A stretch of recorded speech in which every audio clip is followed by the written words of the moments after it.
शाम के 7 बज चुके हैं और आप देख रहे हैं धाकड़ एक्सक्लूसिव। नमस्कार, मैं हूं पद्मजा जोशी। आपने कई बार ये शब्द सुना होगा, लोन वुल्फ अटैक। इसका मतलब होता है कि अकेले किसी भीड़भाड़ वाली जगह पर जाकर आतंकवादी हमला करना। दिल्ली में आज पकड़े गए आतंकवादी मोहम्मद अशरफ का प्लान भी कुछ ऐसा ही था। पहले आपने फ्रांस में या फिर लंदन में लोन वुल्फ अटैक के बारे में सुना होगा। दिल्ली पुलिस ने बताया कि अब मोहम्मद अशरफ भी इसी तरीके से ठीक दिवाली दशहरे के आसपास इस तरह के किसी हमले को अंजाम देना चाहता था। इसके लिए अशरफ करीब 15 साल से भारत में रह रहा था। दिल्ली के एक ऐसे इलाके में रहता था जो बहुत ही घना बसा हुआ है। दिल्ली पुलिस का यह भी कहना है कि अशरफ को पाकिस्तान की खुफिया एजेंसी ISI ने यही टास्क देकर भारत में भेजा था और पिछले कई सालों से वो एक स्लीपर सेल की तरह इस्तेमाल किया जा रहा था। क्या था उसका प्लान? किस तरीके से दिल्ली पुलिस ने उसे धर दबोचा? देखिए इस रिपोर्ट में।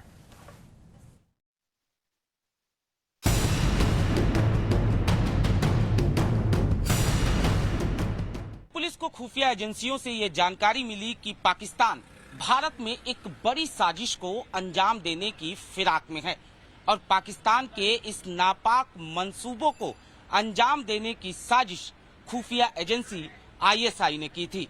ISI ने भारत में आतंकवादी वारदातों को अंजाम देने की जिम्मेदारी दिल्ली में अपने एक स्लीपर सेल को सौंपी, लेकिन इससे पहले कि ये स्लीपर सेल अपने मकसद में कामयाब हो पाता, दिल्ली पुलिस की स्पेशल सेल ने इसे धर दबोचा। दिल्ली पुलिस की स्पेशल सेल की मुस्तैदी ने त्योहार के समय दिल्ली को एक बड़ी आतंकवादी घटना से बचा लिया। दिल्ली के लक्ष्मीनगर के रमेश पार्क से पुलिस ने एक पाकिस्तानी आतंकवादी को गिरफ्तार किया है जो दिल्ली में एक बड़ी आतंकवादी घटना को अंजाम देने की फिराक में था, क्योंकि इसके पास से दिल्ली पुलिस को बड़ी मात्रा में हथियार मिले हैं। ये पाकिस्तानी नेशनल पिछले एक डिकेड से ऊपर से इंडिया में रह रहा था और इंडियन आइडेंटिटी एक्वायर की हुई थी। इसके इंस्टेंस पे AK-47 मैगजीन्स, पिस्टल्स 2 और कार्ट्रिजेस और एक ग्रेनेड रिकवर किया गया है। इससे इनिशियल जो पूछताछ है उससे पता चला है कि ये पिछले कई सालों से इंडिया में रह रहा था और सबवर्सिव एक्टिविटीज़ के लिए एक स्लीपर सेल की तरह काम कर रहा था। इसने इनिशियल पूछताछ में ये भी बताया है कि पास्ट में भी ये जम्मू कश्मीर और रेस्ट ऑफ इंडिया में कई टेरर एक्टिविटीज़ में इन्वॉल्व रहा है। इस पाकिस्तानी आतंकी का नाम है मोहम्मद अशरफ। इसके पास से एक AK-47 राइफल, 2 आधुनिक पिस्टल, एक हैंड ग्रेनेड, AK-47 के 60 कारतूस, पिस्टल के 50 कारतूस, फर्जी ID कार्ड, फर्जी भारतीय पासपोर्ट और 2 मोबाइल फोन स्पेशल सेल को मिले हैं। आतंकी मोहम्मद अशरफ करीब 15 साल से भारत में रह रहा था। पाकिस्तान की खुफिया एजेंसी ISI के इशारे पर यह स्लीपर सेल की तरह काम कर रहा था। आतंकी अशरफ को ISI ने ही ट्रेनिंग दी थी, हथियार भी ISI नहीं दिए थे। पाकिस्तान में आतंकी अशरफ को नासिर नाम का व्यक्ति आदेश देता था। इसका इरादा जो उसको टास्किंग की गई थी वो की गई थी कि ये एक कोई टेरर एक्टिविटी इसको कैरी आउट करनी थी। जगह नहीं बताई गई थी, पर ये हथियार वगैरह जो हैं ये उसी टेररिस्ट एक्टिविटी को ऑर्केस्ट्रेट करने के लिए पहुंचवाए गए थे। इसकी हैंडलिंग पाकिस्तान ISI कर रही थी और ये पाकिस्तान ISI ने इसको ट्रेन करके, जैसा मैंने कहा कि एक डिकेड पहले जब इंडिया आया था तो इसको बांग्लादेश के रास्ते से सिलीगुड़ी बॉर्डर से इंडिया भेजा गया था। पाकिस्तान की खुफिया एजेंसी ने आतंकी अशरफ को बांग्लादेश के सिलीगुड़ी के रास्ते भेजा था। अशरफ को एक बड़ी आतंकी गतिविधि के लिए भारत भेजा गया था। आतंकी को हथियार ISI ने मुहैया कराए। हालांकि आतंकी वारदात की अब तक उसे जगह नहीं बताई गई थी। आतंकी अशरफ के पास से पासपोर्ट भी मिला है। इसी पासपोर्ट के जरिए आतंकी अशरफ ने विदेश यात्राएं भी की। यह आतंकी एक बार सऊदी अरब और एक बार थाईलैंड जा चुका है। अहमद नूरी के नाम से इसने एक ID बनवा ली थी। पासपोर्ट भी इसने एक्वायर कर लिया था। फॉरेन भी गया है ये 2 बार उस पासपोर्ट पे। कहाँ का गया? 2 कंट्रीज में गया है, सऊदी और थाईलैंड गया है जैसा पता चला है। बाकी डेट्स वगैरह हम वेरीफाई करा रहे हैं। Using the Indian passport which he had acquired, और यहाँ पर इसने एक पास में शादी भी की थी कुछ महीने के लिए for the sake of acquiring documents, और एक पर्टिकुलर जगह जाके बिहार में इसने फेक आईडी भी एक्वायर कर ली थी अपनी इंडियन होने की। आतंकी अशरफ अपनी पहचान बदलने के लिए बिहार गया। उसने बिहार से नए कागजात बनवाए। आतंकी मोहम्मद अशरफ भारत में नकली पहचान अली मोहम्मद नूर के रूप में रह रहा था। नकली अशरफ के पिता का नाम नूर मोहम्मद भी नकली था। अशरफ का दिल्ली का पता भी नकली था, जबकि इसका असली नाम मोहम्मद अशरफ उर्फ अली है। पिता का नाम उमरुद्दीन, गांव कोटली सिंधवा, जिला नरोवल पाकिस्तान के पंजाब में।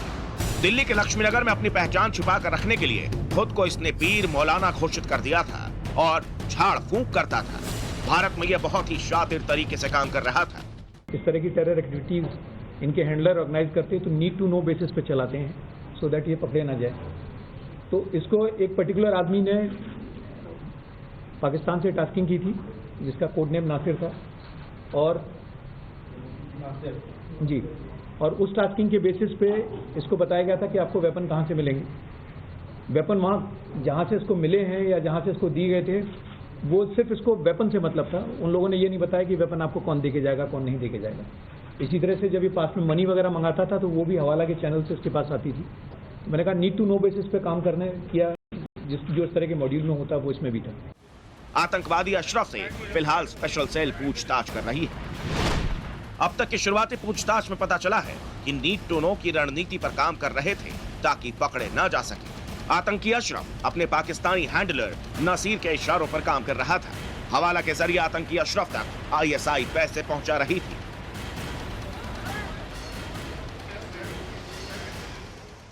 शुरुआती तफ्तीश में दिल्ली पुलिस का मानना है कि ये आतंकी त्योहारों के सीजन में आईएसआई के इशारे पर दिल्ली में एक बड़ा हमला करने की सोच रहा था।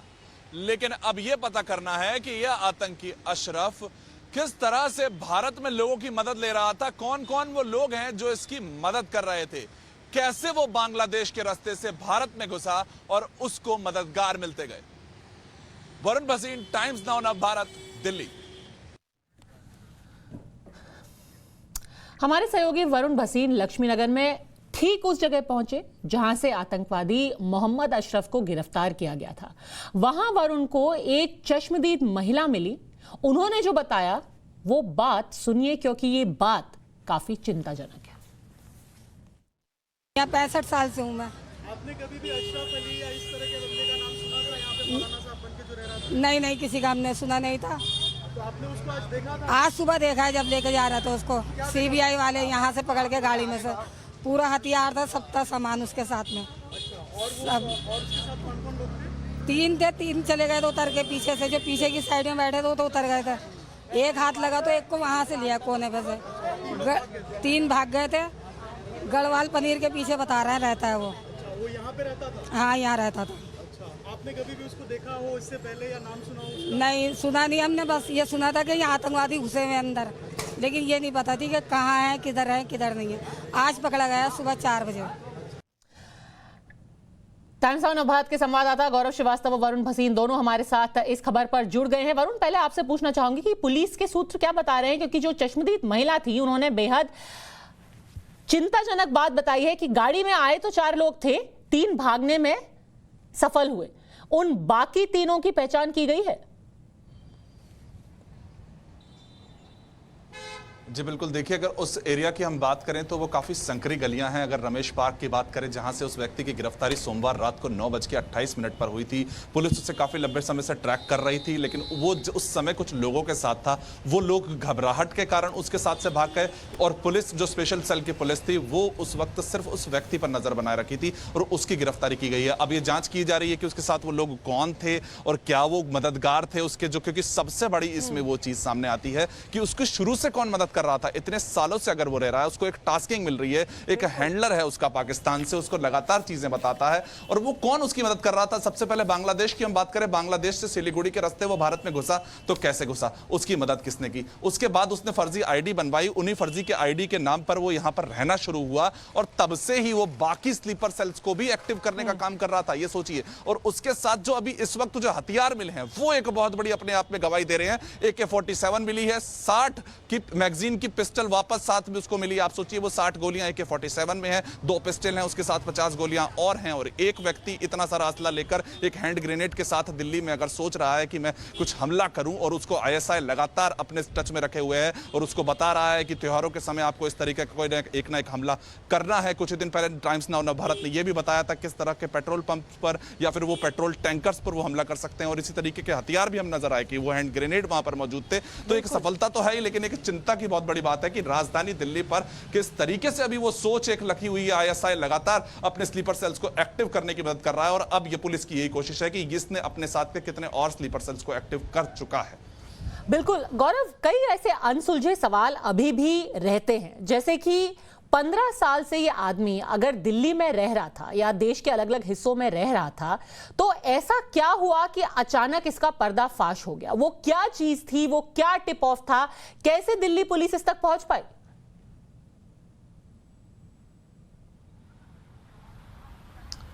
देखिए, दिल्ली पुलिस की स्पेशल सेल जो कि एंटी टेररिस्ट यूनिट है, उसके लिए बेहद मुश्किल था, क्योंकि पहला तो मोहम्मद अशरफ जो है वो पीर बाबा के भेष में रहता था और कुरान की आयतें सुनाकर लोगों के इलाज का दावा किया करता था। दूसरा ये कि वो जिस तरह से रोज़ काम करता था, वो रोज़ कहीं ना कहीं किसी न किसी फैक्ट्री में जाकर काम करता था, और इस तरह से उसने वेश धारण किया हुआ था कि लोग उसे समझ ना पाए। तीसरा, वो कम्युनिकेशन के लिए जो है VoIP कॉल्स का इस्तेमाल करता था, तो उसे ट्रेस करना आसान नहीं था। चौथा ये कि सबसे महत्वपूर्ण जो वो पैसे का ट्रांसफ़र, उसका जो हैंडलर नासिर जिसका नाम बताया जा रहा है, जो कि पाकिस्तान के सियालकोट में रहता था, वो उसको वेस्टर्न यूनियन मनी जो है उसके ज़रिए ट्रांसफ़र करता था। लेकिन वो पैसा जो ट्रांसफ़र होता था, वो उसने एक अजमेर में अपने एक मौलवी दोस्त बनाया था 2004 में, जब वो बांग्लादेश के ज़रिए भारत आया था, और उन्हीं के रिलेटिव्स के खाते में वो पैसा मंगवाता था। तो उसका एक लंबे समय तक, तकरीबन 15 साल तक वो इस तरह से छुपा रहा, और स्लीपर सेल को इसी बात की खास तरीके से ट्रेनिंग दी जाती कि वो किस तरह से छुपे रहे। लेकिन जब ये जो पूरा ऑपरेशन था जिसमें हथियार बरामदगी हुई, ये एडवांस स्टेज कहा जाता है, यानी कि जब अपने हैंडलर के डायरेक्शन का इंतजार करता है स्लीपर सेल कि उसे अब फला जगह हमला करना है। ऐसे में जब एडवांस स्टेज की बात में जब हथियारों के बारे में पता लगा, हथियार वो सबसे बड़ा सुराग थे जिसके जरिए जो है वो स्पेशल सेल के जो लोग हैं वो मोहम्मद अशरफ तक पहुंच सके। क्योंकि हम जिस गली में मोहम्मद अशरफ ने जब शुरुआती समय में दिल्ली के आराम पार्क में जिस जगह का आधार कार्ड बनवाया था, वो तकरीबन 15 साल पहले वहां पहुंचा था जहां पर उसने आधार कार्ड बनवाया था। उसके बाद वो वहां पर लोगों के संपर्क में बहुत लंबे समय तक नहीं रहा, तो उसे पहचान पाना, खोज पाना बेहद मुश्किल था। लेकिन जब ये हथियारों का मूवमेंट हुआ और उस कड़ी को जोड़ना शुरू किया दिल्ली पुलिस की स्पेशल सेल ने, तो ये समझ में आया कि कोई एक शख्स है जिसने हथियारों की सप्लाई ली है, उसके लिए पेमेंट की है। और उसके बाद यमुना के किनारे जो कालिंदी कुंज का घाट है, वहां पर यमुना घाट है, वहां से बरामदगी जो है वो हथियारों की गई है। और अब खास करके जो उसके एसोसिएट्स हैं उनकी पूछताछ करनी, जो उसके पनाहगार हैं, जो उसे हेल्प करने वाले हैं। दूसरा ये पिछले 10 से 15 सालों में जितनी भी आतंकी घटनाएं हुई है उन सब में इसका रोल खंगाला जाएगा। सबसे अहम ये होगा कि इनके जितने पनाहगार हैं, जितने उसके सलाहकार हैं, जिन जिन लोगों ने इसकी मदद की है, उन सबको ढूंढ निकालना, क्योंकि ऐसे ही कोई इतना सारा असलहा लेकर के, AK-47 लेकर के दिल्ली के बीचों बीच रह सकता है। एक जल्दी से आपसे सवाल और पूछना चाहूंगी वरुण, इनके घर वालों का क्या? सर, अगर इनकी बात की जाए तो देखिए, सबसे पहले ये शादी कर चुका था। इसने एक शादी की थी जो गाजियाबाद के वैशाली में, लेकिन अब इस वक्त उनकी जो बीवी थी वो उनके साथ नहीं रह रही थी। उसने यहाँ आकर शादी भी की थी, और उसके बाद अब ये चीज़ें खंगाली जा रही हैं कि वो जब उस पासपोर्ट से सऊदी और थाईलैंड गया तो उसके वो वहाँ पर उसके क्या कनेक्शंस रहे। वो 2 बार नकली जाली पासपोर्ट पर विदेश होके आ चुका है, तो वो हैंडलर लगातार उससे जुड़े हुए थे। उसकी जिससे शादी हुई थी उसको खंगाला जा रहा है। ये एक बहुत बड़ी इस वक्त एक ट्रेल है जिसको पुलिस पकड़ने की कोशिश कर रही है, गाजियाबाद में ही जुड़ी हुई। यानी कि सोचिए, वो NCR एक रेड अलर्ट, एक रेड दिमाग में आ रहा है इस वक्त, क्योंकि वो अपना सारा काम इस तरफ ही कर रहा था। अगर वो बाकी स्लीपर सेल से भी जुड़ा हुआ था और इस वक्त हैंडलर ने उन सभी स्लीपर सेल्स को एक्टिव किया हुआ है, तो ये तो सिर्फ अभी इस वक्त एक स्लीपर सेल हाथ में आया है, और कहा जा रहा है कि इसके कारण इसके द्वारा और स्लीपर सेल्स को एक्टिव किया जा रहा था। और दिल्ली पुलिस और स्पेशल सेल के हाथ में अब यही सबसे जरूरी चीज है कि आगे उन जो एक्टिव हो चुके हैं उनको रोका जाए, क्योंकि इस वक्त जो मंसूबे हैं ISI के वो तो साफ नजर आ रहे हैं। वो तो अपने हैंडलर्स लगातार जो अपने कनेक्शन कर रहे हैं, वीओआईपी कॉल्स हैं, और भी कितने लोगों को आते होंगे। तो ये इस वक्त तो बेहद जरूरी रहता है सुरक्षा के लिहाज से कि दिल्ली को सुरक्षित रखने के लिए और वो जो स्लीपर सेल्स हैं उनको जल्द से जल्द पकड़ा जाए, और ये ट्रेल इसके थ्रू मिल सकती है, इसीलिए इसको एक सफलता के रूप में लिया जा रहा है। बिल्कुल, दिल्ली से लेकर कश्मीर तक आतंक पर क्रैकडाउन जारी है। गौरव और वरुण, आप दोनों का ही सारी जानकारी के लिए बहुत बहुत धन्यवाद। बात अब कश्मीर की करते हैं। 30 घंटे में 7 एनकाउंटर। भारत ने अब आतंक के खिलाफ जोरदार और साफ संदेश देने का मन बना लिया है। जिन्होंने निर्दोष निहत्थे लोगों को निशाना बनाया, जिन्होंने सेना के जवानों पर हमला किया, 5 को शहीद किया, उनका पता ना सिर्फ लगाया जाएगा, उन्हें ट्रैक किया जाएगा और चुन चुन कर खत्म किया जाएगा। शोपियां से अनंतनाग और बांदीपुरा तक सुरक्षा बलों ने न सिर्फ आतंकियों के खिलाफ ऑपरेशन चलाया है, बल्कि आतंकियों के समर्थकों और उनके मददगारों के खिलाफ भी अब कार्रवाई शुरू कर दी है।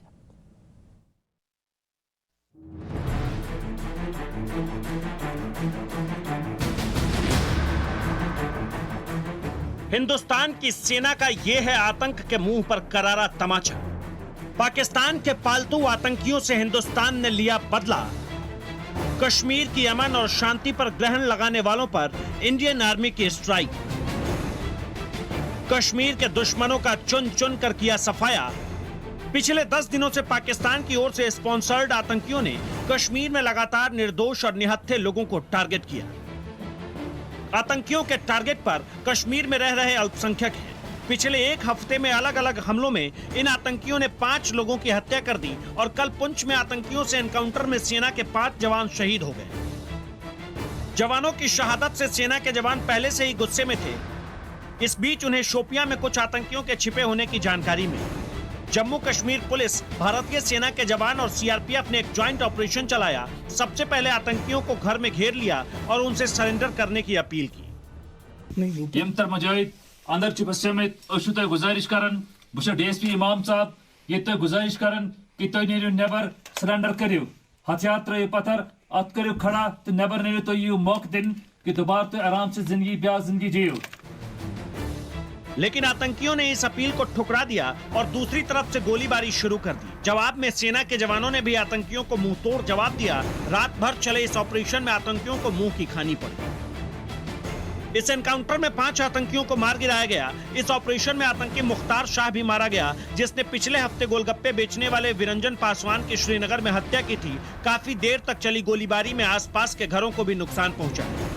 कश्मीर में लगभग पिछले 30 घंटे में 7 मिलिटेंट्स को जो है अलग अलग ऑपरेशन में मारा गया है।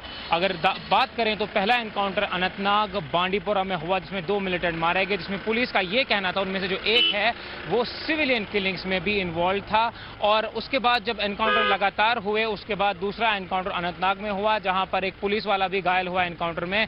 और जिसके बाद सिक्योरिटी फोर्सेज ने ऑपरेशन को कंटिन्यू रखा और शोपिया में और एक जनरेट लीड की, जिसमें पहले 3 मिलिटेंट मारे गए, जिसमें एक का ताल्लुक बताया जा रहा है कि जो श्रीनगर में स्ट्रीट वेंडर की हत्या हुई थी उसमें वो इन्वॉल्व था, उसकी किलिंग में वो इन्वॉल्व था। और उसके जल्द ही इन 3 के एनकाउंटर के बाद और एक ऑपरेशन शुरू किया गया आज सुबह, जिसमें पुलिस ने ये कहा है कि 2 मिलिटेंट्स को मारा गया है। इन एनकाउंटर्स में भारी तादाद में बंदूक और बाकी असलहा भी बरामद हुआ है।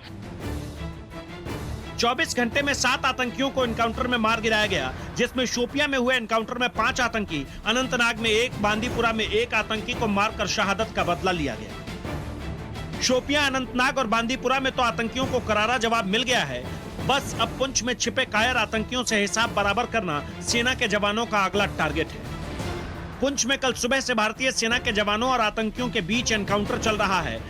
कुछ देर की खामोशी के बाद एक बार फिर से टेररिस्ट जो इस समय जंगल के अंदर छुपे हैं उनके साथ कांटेक्ट एस्टेब्लिश हो गया और दोनों तरफ से फायरिंग चल रही है। आर्मी ने कुछ सस्पिशियस मोमेंट देखी, आप सुन सकते हैं कि रॉकेट लॉन्चर की आवाज, रॉकेट लॉन्चर फायर किया जा रहा है ताकि जो 4 से 5 टेररिस्ट जो इस जंगल में छुपे हों उनको मार गिराया जाए। कल सुबह यहाँ पे ऑपरेशन लॉन्च किया गया था इंटेलिजेंस इनपुट से कि 4 से 5 के करीब आतंकवादी इस जंगल के अंदर हैं। जब पेट्रोलिंग पार्टी जा रही थी तब पेट्रोलिंग पार्टी पर उन्होंने हमला कर दिया, जिसमें एक जेसीओ और 4 जवान शहीद हो गए। तब से यहाँ ऑपरेशन चल रहा है, 36 घंटे से ज्यादा हो चुके हैं, ऑपरेशन अभी भी जारी है। काफी मुश्किल टेरेन है। मैं अपने वीडियो जर्नलिस्ट से कहूंगा कि आपको ये दिखाएं, देखिए आप कितना घना जंगल है जहां पे समय ऑपरेशन चल रहा है। इसी एनकाउंटर में भारतीय सेना के एक जेसीओ समेत 5 जवान शहीद हो गए। सेना ने इस इलाके को तो पूरी तरह घेर लिया है, लेकिन घना जंगल होने की वजह से कई कठिनाइयां भी आ रही है। अब मैं आपको दिखाता हूं व्यूवर्स को कि क्यों मुश्किल हो जाता है और कई बार क्यों यहाँ पे कैजुअलिटी हो जाती है हमारी फौज की। अब देखिए, इस जंगल के इलाके में इतना ज्यादा घना जंगल है, आप इन पेड़ पत्तों की आड़ में अगर बैठ जाएं तो आप बिल्कुल नजर भी नहीं आएंगे। इस समय आप देखें, मैं बिल्कुल भी स्क्रीन पे नजर नहीं आ रहा होगा। इसी तरह से टेररिस्ट भी इसकी आड़ में छुप जाते हैं, एम्बुश लगा के बैठे रहते हैं, जो बिल्कुल कल भी वही हुआ। एम्बुश लगा के बैठे थे, जैसे ही हमारी फौज की पेट्रोलिंग पार्टी अंदर गई और वो अचानक से टेररिस्ट वहां से निकले और उन्होंने उन पर फायर कर दिया। देखिए, अब जैसे मैं नजर आ रहा हूं, कुछ ही मीटर की दूरी पर हूं मैं अपने सहयोगी अमित भारद्वाज से, लेकिन मैं आपको दिख नहीं रहा था। उसी तरह से आप सोचिए, जब टेररिस्ट इन झाड़ियों की आड़ में, इन पेड़ों की आड़ में, इस जंगल की आड़ में छुप जाते हैं तो कितना मुश्किल होता है, कितनी चुनौती होती है। फौज के लिए भी जो ऑप्शन रहता है तो वो भी इस इलाके में क्रॉल करके रहता है। आप क्रॉल करके ही जाएंगे, क्योंकि अगर आपने अपना सर उठाया तो आपको मालूम है कि आपको कहीं से भी गोली आ सकती है। आपको क्रॉल करके जाना है, आपको पूरी एहतियात लेनी है, क्योंकि सर उठाने का मतलब है कि गोली का निशाना। देखिए, मैं अभी पूरे जंगल के अंदर नहीं गया हूं। आप खुद सोचिए, जंगल के जितना जितना अंदर जाऊंगा उतना उतना ये घना होता जाएगा, उतनी उतनी रोशनी कम होती जाएगी, उतनी उतनी मुश्किलातें बढ़ती जाएगी, और यही मुश्किलातों का सामना इस समय हमारी फौज को करना पड़ रहा है। अनुच्छेद 370 हटने के बाद से जम्मू कश्मीर में अमन और शांति लौट आई थी। स्थानीय नागरिक हों या टूरिस्ट बेखौफ घाटी में घूम रहे थे, लेकिन कश्मीर की ये शांति पाकिस्तान परस्त आतंकियों को हजम नहीं हुई। इसलिए उन्होंने पिछले एक हफ्ते में कई हमले कर लोगों के मन में डर का माहौल बिठाने की नापाक कोशिश की। केंद्रीय मंत्री अनुराग ठाकुर का कहना है कि जम्मू कश्मीर में जो लोग आतंक फैलाते हैं, उन्हें यहाँ पर पिछले 2 वर्षों से बनी हुई शांति और विकास पसंद नहीं आ रहा। जो जम्मू कश्मीर में शांति बहाल हुई और जम्मू कश्मीर का जो विकास लगातार पिछले 2 वर्षों में देखने को मिला कि किस तरह से गति बढ़ी, पर्यटक बढ़े, वो शायद आतंक फैलाने वालों को पसंद नहीं आया। इसलिए इस तरह की कायराना हमले भी करते हैं, नागरिकों को पकड़ के उनके ऊपर भी हमले किए गए। हमारी प्रिंसिपल जो सिख समुदाय से आती थी उनको मार दिया गया, हिंदू समुदाय से जो आते थे उनको गोली से मार दिया गया। समाज में बांटने का प्रयास जिस तरह से किया जा रहा है, उसमें एक भावना ऐसी पैदा करने का, उससे जम्मू कश्मीर के लोग उसमें नहीं आएंगे। आतंकियों का एजेंडा है एक बार फिर कश्मीर में 90 जैसा डरावना माहौल बनाया जाए, लेकिन भारतीय सेना के जवानों को इन नापाक आतंकियों को मुंहतोड़ जवाब देना आता है। सेना ने इन्हें पहले भी खदेड़ा है, आज भी खदेड़ रहे हैं और आगे भी इनको खदेड़ते रहेंगे। Bureau report, times now Navbharat.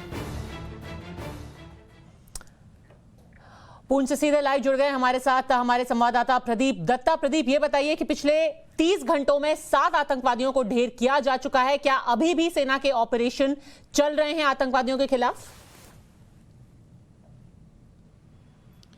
देखिए, थोड़ी देर पहले मेरी बात हुई थी director general of police Dilbag Singh ji से। उन्होंने ये बताया कि ऐसी कार्रवाइयां चलती रहेंगी, क्योंकि उन्हें एक आदेश मिला है होम मिनिस्ट्री से कि जल्दी से जल्दी हालात यहाँ पे सुधारने की। कुछ ऐसे अनासर हैं जैसे कि टीआरएफ और लश्कर तोयबा, उनकी पूरी कोशिश है कि हालात यहाँ पे बिगाड़े जाएं।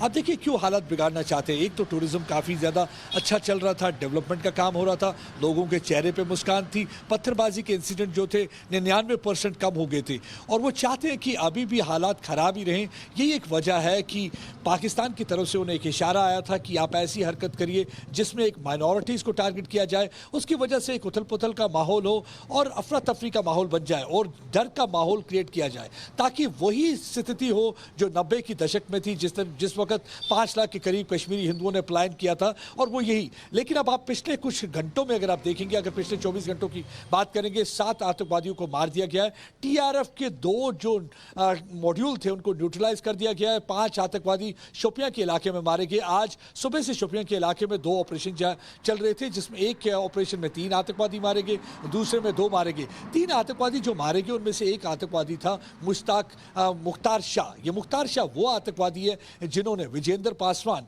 जो कि पानीपुरी वाला था, लाल बाजार के एरिया में अपना कारोबार कर रहा था, बेचारा 2 वक्त की रोटी कमा रहा था, उसको मार दिया था। उसको मारने के बाद ये शोपियां में छुप गया था और वहां से कार्रवाई करने की कोशिश कोशिश कर रहा था, लेकिन इंटेलिजेंस एजेंसी को जैसे पता चला उन्हें उनको घेर लिया और आज सुबह 3 आतंकवादी वहां मार दिए गए। उसके बाद लश्कर के 2 आतंकवादी दूसरे इलाके में भी मार दिए। तो एक मतलब कि सुरक्षा बलों ने एक मैसेज क्लियर कर दिया है कि अगर आप सुधरेंगे नहीं, हमें आपको सुधारना आता है, हम पहले भी आपसे कर चुके हैं और अभी भी आपको हम जो खदेड़ने की हमें जो क्षमता है आज भी हम आपको खदेड़ सकते हैं। तो मेरे ख्याल से कि कुल मिला के अगर आप देखें तो स्थिति फिर से सामान्य होती नजर आ रही है जब से उन्होंने थोड़ा सा कार्रवाई करनी शुरू की है, क्योंकि सुरक्षा कर्मी भी चाहते थे कि यहाँ पे सरेंडर हो, जो लोग यंगस्टर्स जिन्होंने बंदूकें उठाई हैं वापस अपने घरों की ओर लौटे, उनके माता पिता को भी शांति मिले। लेकिन कुछ ऐसे अनासिर हैं जो चाहते नहीं है कि कश्मीर के जो बच्चे हैं अपने हाथ में कलम उठाएं, अपने हाथ में लैपटॉप उठाएं। वो चाहते हैं कि ये गन उठा के रखें, बंदूकें उठा के रखें और ये मारे जाए, क्योंकि पाकिस्तान का क्या जाता है, पाकिस्तान तो इन्हें एक प्यादे की तरह इस्तेमाल कर रहा है अपने मफाद के लिए और वही वो करता आ रहा है पिछले। बिल्कुल, और याद रखें कि कल ही वो बड़ी कार्रवाई हुई थी जिसमें आतंकवादियों ने 5 हमारे सेना के जवानों को शहीद किया था। इसके बावजूद जब शोपियां में एनकाउंटर शुरू हुआ फिर भी सेना ने एक मौका दिया उन्हीं आतंकवादियों को सरेंडर करने का। यह है भारत की सेना। प्रदीप, सारी जानकारी के लिए आपका बहुत बहुत धन्यवाद। एक और बड़ी खबर इस वक्त आ रही है, सीबीआई ने आज देश भर में 40 से ज्यादा जगहों पर छापे मारे हैं। जम्मू कश्मीर से लेकर दिल्ली और मध्य प्रदेश तक के छापेमारी हुई। जम्मू कश्मीर के श्रीनगर, अनंतनाग, बानीहाल, बारामूला, जम्मू, डोडा, राजौरी, किश्तवाड़ और लेह में छापेमारी की गई। ये छापेमारी कई पूर्व अधिकारियों के दफ्तरों और घरों में हुई है। इस छापेमारी में सीबीआई ने कई तरह के अहम दस्तावेजों को भी जब्त किया है।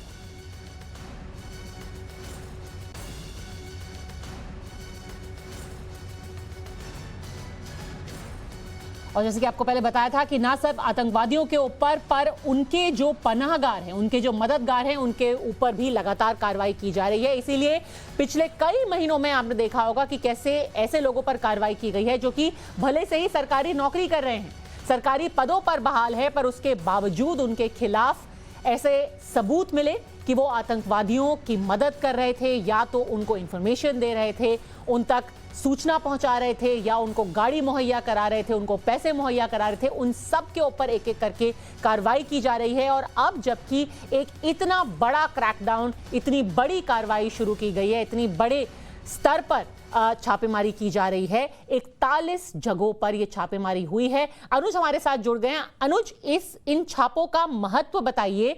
तो जो पूरा एक आतंक का नेटवर्क है उसको लेकर के यह छापेमारी क्यों की जा रही है?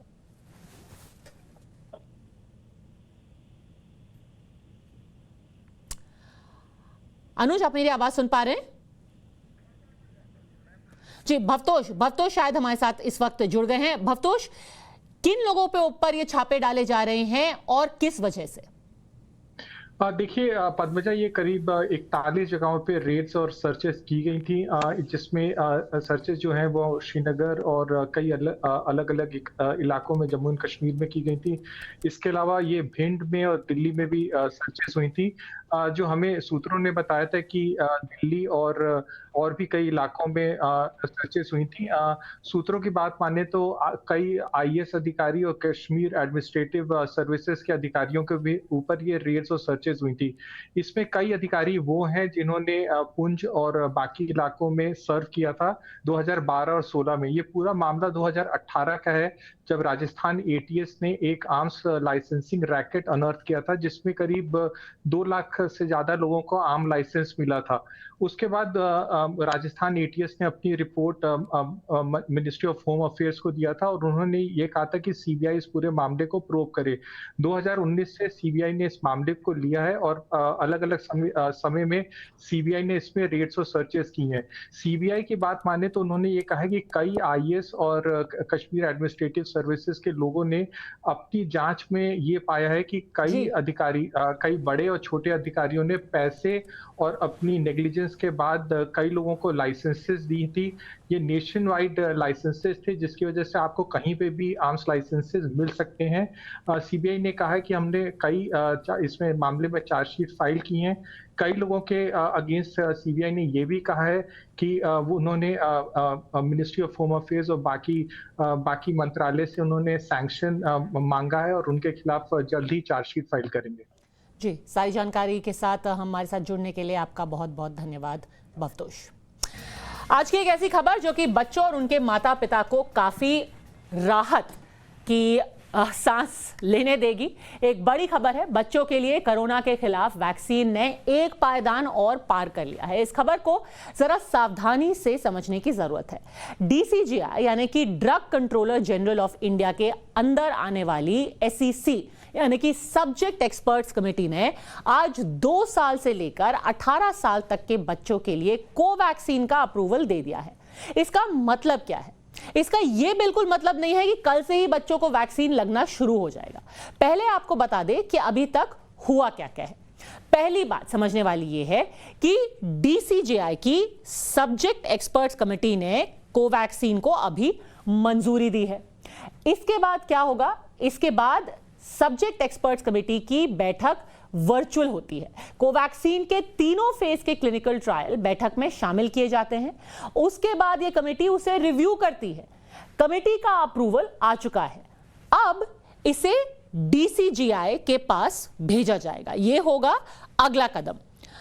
समीक्षा के बाद सब्जेक्ट एक्सपर्ट कमेटी ने मंजूरी दे दी है, अब इसको डीसीजीआई के पास भेजा जाएगा। हम आपको बता दें कि अभी कोवैक्सीन को डीसीजीआई का अप्रूवल नहीं मिला है और डीसीजीआई का अप्रूवल ही फाइनल सरकारी अप्रूवल होता है, यानी कि इसमें 1 से लेकर 6 महीने तक का वक्त अभी भी लग सकता है। डीसीजीआई की मंजूरी के बाद इसे सरकार की कोविड टास्क फोर्स के पास रिव्यू के लिए भेजा जाता है, जो यह तय करती है कि यह वैक्सीन बच्चों के किस ग्रुप को पहले लगेगी और कैसे लगेगी, इसे मार्केट में कैसे एक एक करके उतारा जाएगा। तो ये पूरी प्रक्रिया समझने की जरूरत है। लेकिन एक खुशी की बात यह जरूर है कि कोवैक्सीन को डीसीजीआई की सब्जेक्ट एक्सपर्ट्स कमेटी ने अभी मंजूरी दे दी है, यानी वो दिन अब दूर नहीं है जब बच्चों को कोरोना से बचाव की वैक्सीन लगने लगेगी। वो वापस स्कूल जा पाएंगे, वो दोस्तों के साथ खेलने जा सकेंगे। हम वैक्सीन को लेकर बच्चों से, उनके माता पिता से और डॉक्टर से भी बात करेंगे, लेकिन उससे पहले केंद्रीय स्वास्थ्य राज्य मंत्री भारती पवार को सुन लेते हैं। The good news is coming in. Subject expert committee has given its recommendation for Covaxin to be administered in children between the age of 2 to 18 years. How do you respond? How do you look this? उसी के इंतज़ार में है कि ये कब जल्दी आए और बच्चों को दिया जाए। तो लगातार ये प्रयास थे और आज जैसे कि सब्जेक्ट एक्सपर्ट कमेटी ने इसे शुरू भी करेंगे अप्रूवल होने के टाइम, लेकिन ये प्रोसीजर है, लगातार उसमें काम हो रहा है। मुझे लगता है कि ये बहुत बड़ा अचीवमेंट है। It's a big achievement under the dynamic leadership of our honourable prime minister Shri Modi ji, जो कि लगातार देख रहे हैं कि वैक्सीन सबके लिए हो, जल्दी हो, सुरक्षित हो, फ्री वैक्सीनेशन हो, full vaccination, free vaccination through all over in India. So it's a very big and a very proud moment for us. Ma'am, कोई भी वैक्सीन बच्चों की इंडिया में नहीं थी। फाइजर, मॉडर्ना विदेश में लग रही थी। भारत की अपनी वैक्सीन, यहीं पर बनाई हुई वैक्सीन बच्चों के लिए रिकमेंड होती है। जिस तरीके से आपको लगता है आने वाले समय में कितना जल्दी हम ये देख सकते हैं एडमिनिस्ट्रेशन, या फिर आगे किस तरीके से आप इसका फ्यूचर देखती हैं मैम? ज़रूर, आपने बहुत महत्वपूर्ण सवाल उठाया, पूछा है, क्योंकि देखो जब पहले भारत के इतिहास में देखा जाए तो कोई भी वैक्सीन आती है वो इंपोर्ट होती है, फिर उसके बाद वो पहुंचती है लोगों तक, तो उसमें 3-4 साल लगते थे। कुछ वैक्सीन ने तो 10 साल भी लिए हैं। लेकिन आज अगर हम आत्मनिर्भर भारत को देख रहे हैं तो हमारे ही भारत में वैक्सीन बन भी रही है और आज दी भी जा रही है, वो सक्सेसफुली दी भी जा रही। इतनी सारी टीम वर्क इसमें जुड़ी हुई है।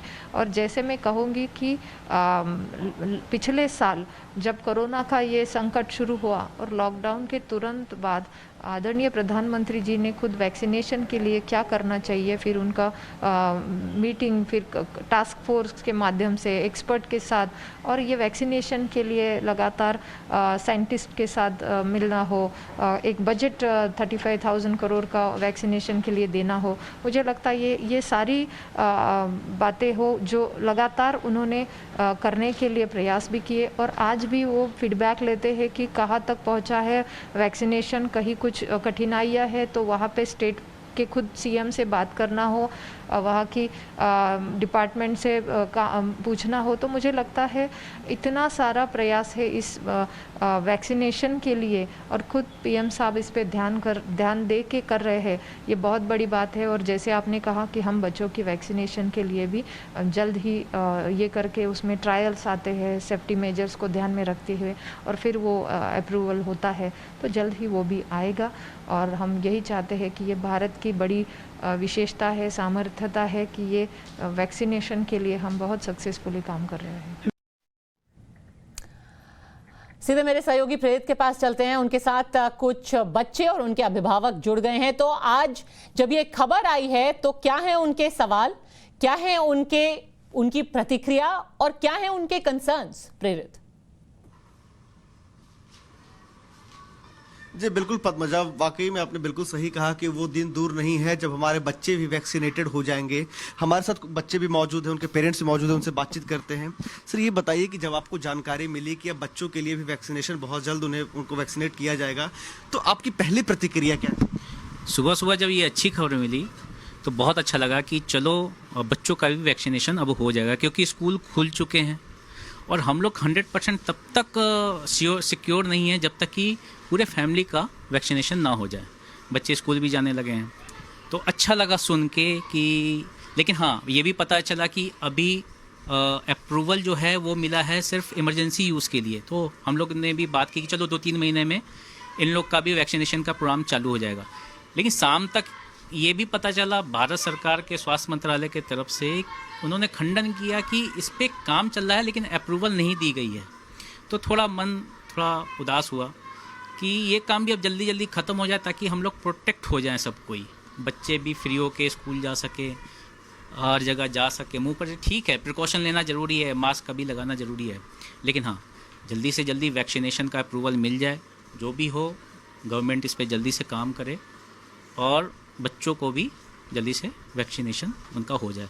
और ये अच्छी खबर थी, नो डाउट बहुत अच्छी खबर थी। तो हम लोग भी उसी इंतज़ार में एज ए पेरेंट्स बैठे हुए हैं, क्योंकि हम तब तक सिक्योर नहीं है, घर में भी हम भी बाहर जाते हैं, कहीं भी कुछ भी हो सकता है, तो बच्चे भी घर में हैं। तो एक बार वो भी वैक्सीनेटेड हो जाएं तो हम लोग फुल्ली प्रोटेक्ट रहेंगे। ये बताइए कि बच्चों के वैक्सीनेशन को लेकर के आपके मन में भी क्या कुछ सवाल हैं या क्या कुछ महसूस कर रहे हैं आप? फ़िलहाल अभी ऐसा कोई सवाल नहीं है मेरे ऊपर, क्योंकि हम लोग ने भी लगाया है, तो ओवरऑल सब ठीक चल रहा है।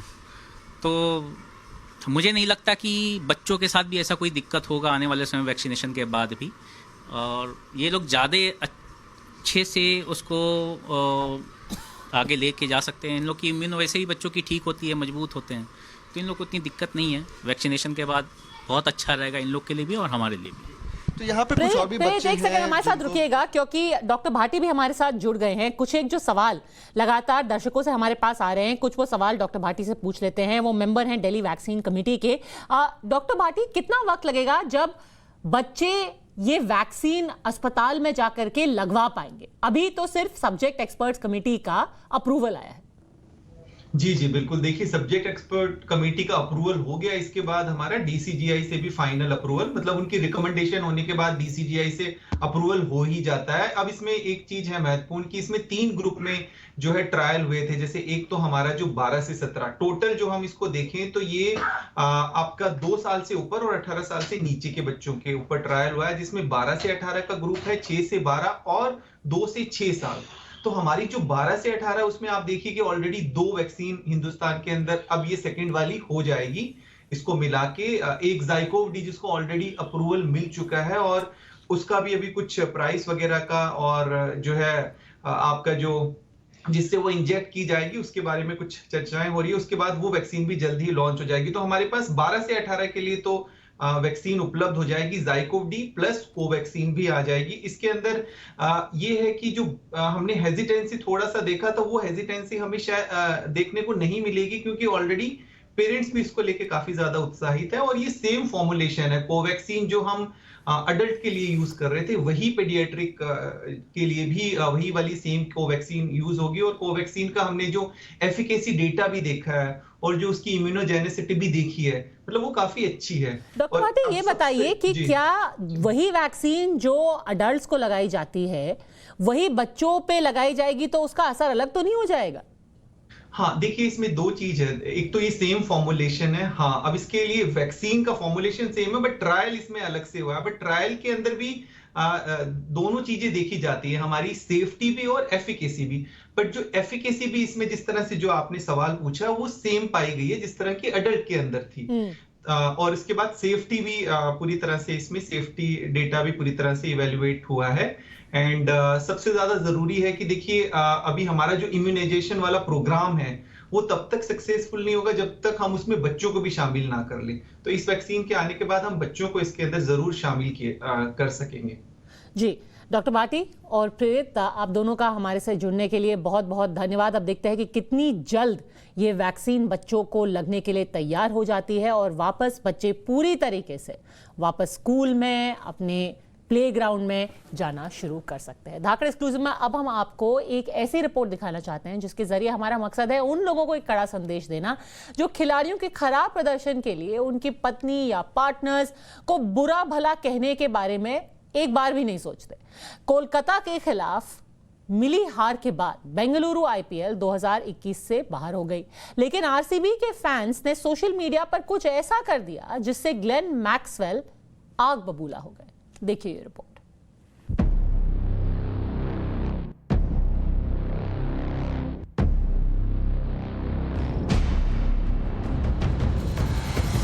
कोलकाता नाइट राइडर्स के खिलाफ एलिमिनेटर मुकाबले में हार के बाद रॉयल चैलेंजर्स बैंगलोर आईपीएल 2021 से बाहर हो गई है। बतौर कप्तान विराट का ये आखिरी आईपीएल था, लेकिन एक बार फिर विराट के हाथों निराशा ही लगी। आरसीबी तो एलिमिनेटर मैच हारकर टूर्नामेंट से बाहर हो गई, लेकिन ये हार आरसीबी के फैंस को हजम नहीं हुई और उन्होंने सोशल मीडिया पर अपनी भड़ास निकालनी शुरू की। इस दौरान फैंस ने ऑलराउंडर डैन क्रिश्चियन की प्रेग्नेंट पार्टनर जॉर्जिया को भी नहीं बख्शा। जॉर्जिया के इंस्टाग्राम अकाउंट पर कुछ फैंस ने उनके और उनके बच्चे के लिए अपशब्द लिखे। डैनियल और उनकी पार्टनर के साथ इस तरह के बर्ताव से उनके साथी खिलाड़ी ग्लेन मैक्सवेल आग बबूला हो गए। उन्होंने ट्विटर पर लिखा, आरसीबी के लिए ये सीजन शानदार रहा। दुर्भाग्य से हम वहां तक पहुंचने से दूर रह गए जहां पहुंचना था, लेकिन इसका मतलब ये नहीं कि हमारे लिए ये आईपीएल खराब रहा। लेकिन फिर भी सोशल मीडिया पर टीम को लेकर कचरा फैला रहे हैं जो गलत है। हम भी इंसान हैं जो हर दिन अपना बेस्ट दे रहे हैं। अभद्र भाषा का इस्तेमाल करने की बजाय बेहतर इंसान बने। अगर आप मेरे किसी साथी खिलाड़ी या मित्र को सोशल मीडिया पर गालियां देंगे तो आपको सभी लोग ब्लॉक कर देंगे। ऐसे में एक भयानक इंसान बनने का क्या मतलब है? वैसे लोगों के लिए माफी की कोई जगह नहीं है। जॉर्जिया 7 महीने की प्रेग्नेंट हैं, दिसंबर में उनकी डिलीवरी होनी है। ऐसे में जब उन्होंने ये मैसेज पढ़े होंगे तो इस हालात में उनकी मानसिक स्थिति पर कितना गलत असर पड़ा होगा। ऐसा पहली बार नहीं हुआ है जब क्रिकेटर के खराब प्रदर्शन के लिए उनकी बीवी या पार्टनर को फैंस ने ट्रोल किया है या अपशब्द लिखे हैं। इससे पहले कई बार विराट के खराब प्रदर्शन के लिए अनुष्का शर्मा को भी फैंस ने निशाना बनाया है, जो अपने आप में शर्मनाक है।